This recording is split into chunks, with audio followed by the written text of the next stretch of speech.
You ask Tiger to solve. This deals with linear equations with one unknown. The final result is s equals 5/3.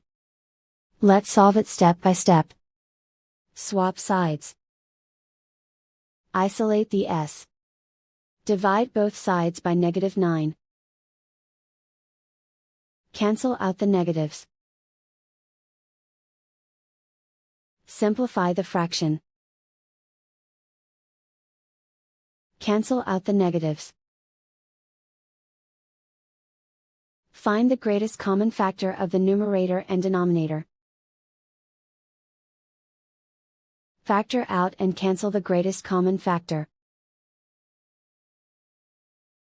And so the final result is s equals 5/3.